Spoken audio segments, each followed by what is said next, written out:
It sucks. Well, hey guys, welcome back to another episode of Automotive Insight. Today we've got a 2007 Toyota Sienna. That brake light doesn't work. And so what we're going to try to do is an OEM one from the dealership is discontinued. There are a few floating around still, but they're really expensive, like $200 expensive. And I don't want to pay that. And an aftermarket ones, you can get one, I think, from Dorman for like $120. And for aftermarket crap, that's expensive, and I don't want to pay that either. So let's try to take this thing apart, see if maybe we can either fix it or figure out a way around that for a lot cheaper. So let's get to it.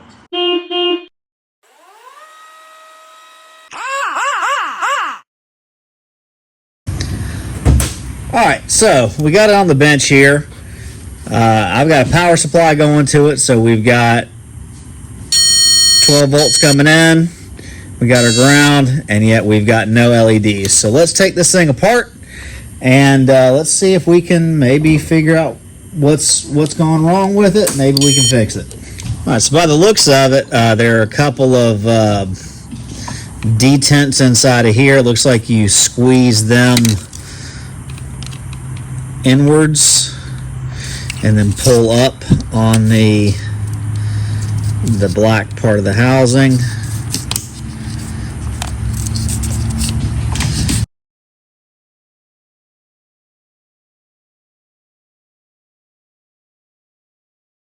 And here is what we're looking for. So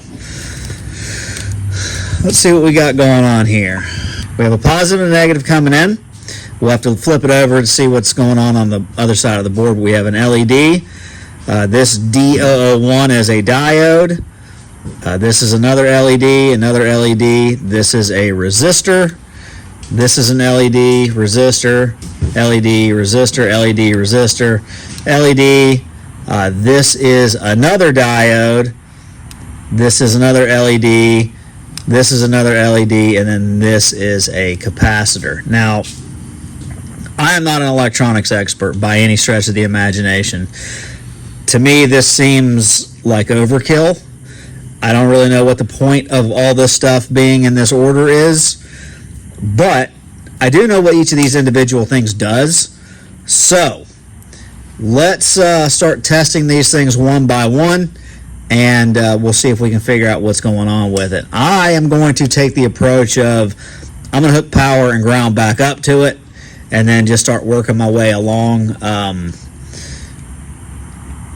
each component, and we'll kind of follow what the printed circuit board on the back does to see exactly how it flows. But yeah, we're just going to go through and check all this stuff and then see what we're left with. So let me hook the power supply back up and we'll get testing. So looking at our circuit board, I realize it's not the safest thing that I'm doing right now. I don't have any fuses on any of this stuff. I just going straight from a battery, and I just have it on a metal container. Be smarter than I am about this. But looking at the back of the circuit board, it looks like the first thing it does is come into this first diode here, and we have 12 volts there. Then we go to the other side of this diode, and if you see, we only have 4.7 volts. So that seems wrong. And then the same thing down here, we have 4.7. This is probably going to be lower, I would imagine.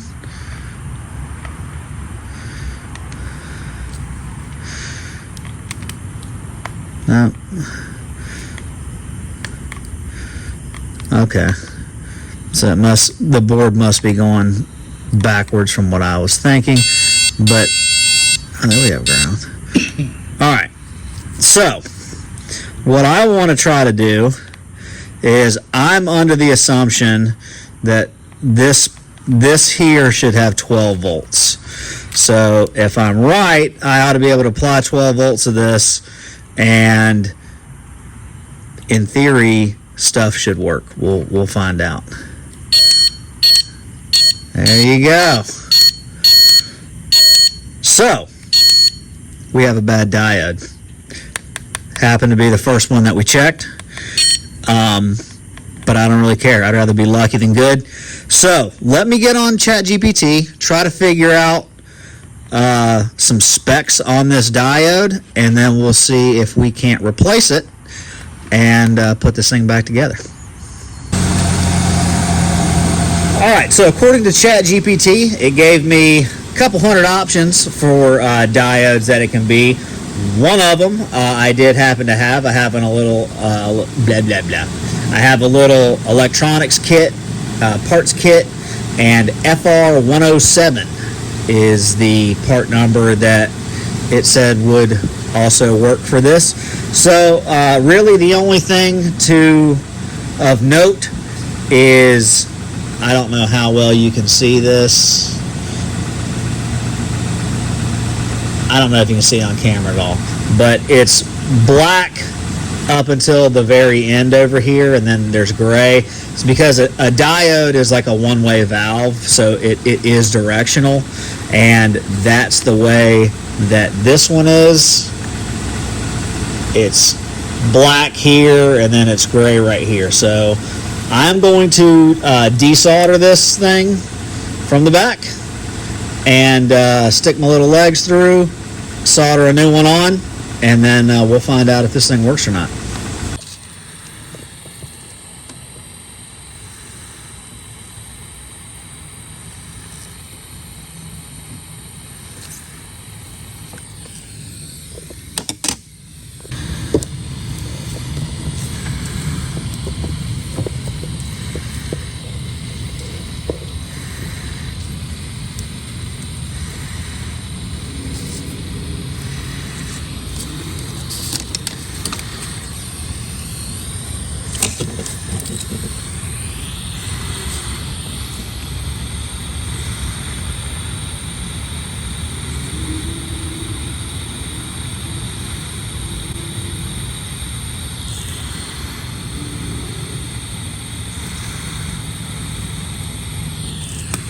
Wow, that looks nice and neat.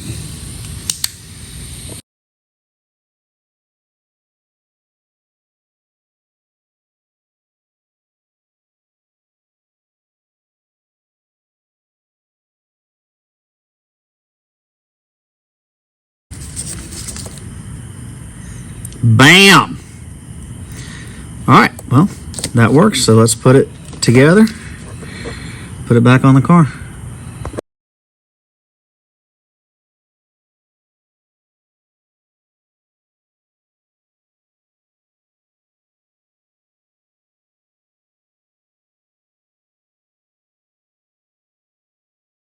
To install this thing without checking it in the car, so let's do that.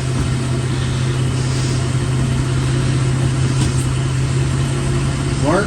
Yep.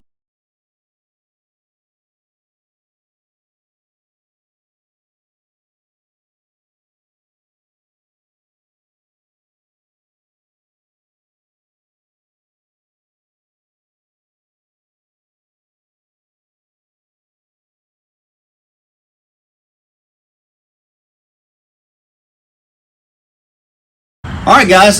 So I know that we didn't exactly walk you through the process of taking this apart. It's 2 bolts, and they're T25s. I would expect everybody watching the channel can get that out. But really, what it boils down to is that we were able to fix this thing for like 10 cents. And actually, I'm not gonna explain to you how you could get around. You could technically fix this for free. I'm not advocating that, but if you pay attention to what we did, you'll see how that you could have fixed it for free.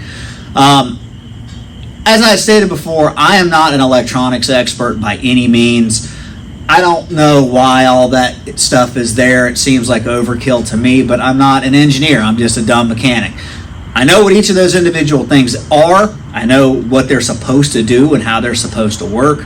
And I can kind of go through and poke and prod and stuff and see if I can get some kind of a solution based on that. There are a couple different ways that you could do this. You could do it with no power on it, and most multimeters have a diode setting that'll let you check and make sure that your diodes are working.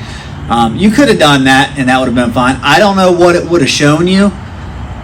The only reason I thought that it might be bad was because I had an 8-volt voltage drop across it, and it shouldn't be like that. So overall, my goal in the future is I'm going to try to do more stuff like this. Instead of replacing the part, aftermarket parts suck, OEM parts are expensive. If I can take it apart and try to put just an individual component in it for relatively easy and very, very cheap, I'm going to try that first. And the thought process being is, it's already broken. Like, what, are you going to break it worse? I mean, does it really matter? So that's kind of the idea going forward. We kind of touched on that a little bit in our Dodge Charger fuel gauge car. We did a little bit of that, but we're going to try to do more. That video seemed to be popular. Hopefully this one will do pretty good as well. But anyway, guys, that's going to wrap the video up for today. Hopefully we earned a thumbs up from you. Let us know what you think down in the comment section. We have new content for you every single week, so consider subscribing to the channel. And with all that being said, thanks so much for watching. We'll see you on the next one.